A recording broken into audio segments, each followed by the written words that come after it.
Assalamualaikum warahmatullahi wabarakatuh.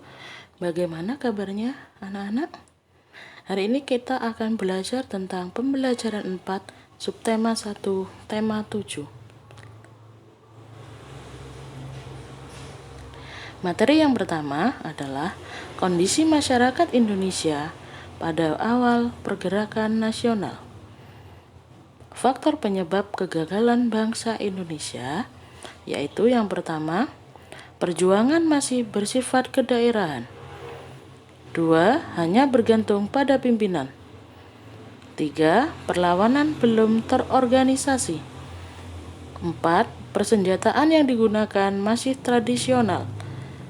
5. Pemerintah kolonial Belanda menerapkan politik adu domba. Masa pergerakan nasional.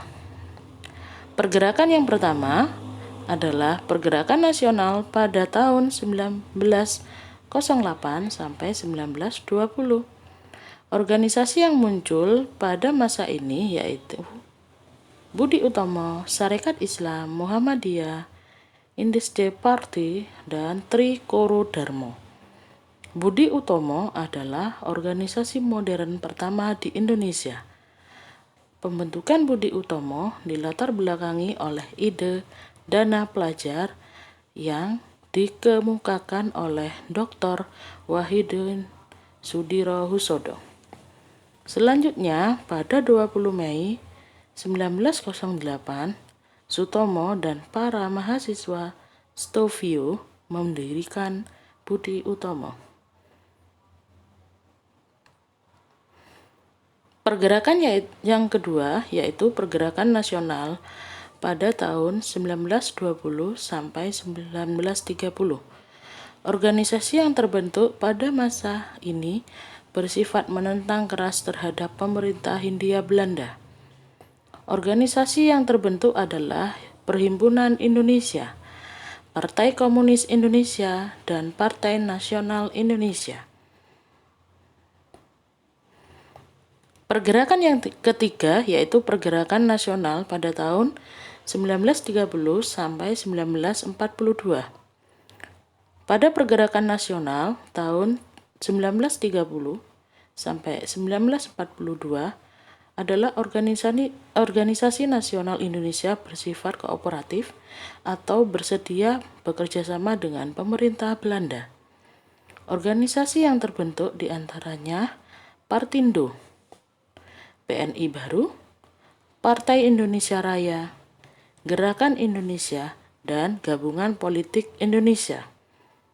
Sedangkan organisasi yang bersifat kepemudaan, keagamaan, dan kedaerahan yaitu Jong Islamit Born, Muda Kristen Jawi, Nahdlatul Ulama, Persatuan Umat Islam, dan Majelis Islam A'la Indonesia. Materi selanjutnya, kita akan belajar tentang keragaman suku bangsa. Yang pertama, yaitu keragaman adat istiadat. Adat istiadat adalah tata kelakuan yang kekal dan turun-temurun yang diwariskan dari generasi ke generasi sehingga melekat pada pola perilaku masyarakat. Contoh adat istiadat yaitu upacara adat perkawinan, upacara adat, dan upacara adat kematian. Keragaman yang kedua adalah keragaman bahasa daerah. Indonesia merupakan negara yang mempunyai keragaman suku, bangsa, dan budaya. Setiap suku yang ada di Indonesia mempunyai bahasanya sendiri untuk berkomunikasi dengan masyarakat yang ada di suku tersebut. Contoh berbagai bahasa yang ada di Indonesia yaitu di Provinsi Sumatera Utara menggunakan bahasa Batak, Provinsi Sumatera Barat menggunakan bahasa Minang, Provinsi Jawa Barat menggunakan bahasa Sunda, dan Provinsi DKI Jakarta menggunakan bahasa Betawi. Keragaman yang ketiga yaitu sistem kekerabatan.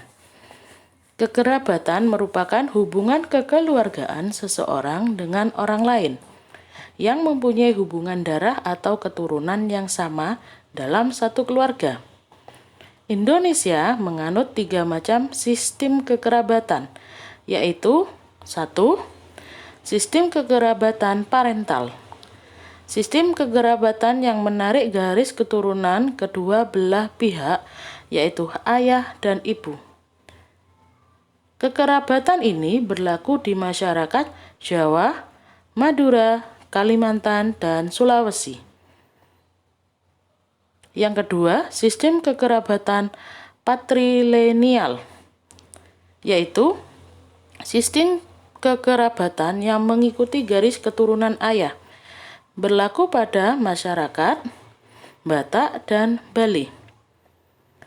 Yang terakhir adalah sistem kekerabatan matrilineal, sistem kekerabatan yang mengikuti garis keturunan ibu, berlaku pada masyarakat Minahasa, Sumatera Barat. Bagaimana anak-anak, paham tidak dengan materi hari ini? Dan untuk tugas hari ini, anak-anak mengerjakan buku tematik tema 7 halaman 22 sampai 23. Terima kasih anak-anak. Tetap jaga kesehatan dan wassalamualaikum warahmatullahi wabarakatuh.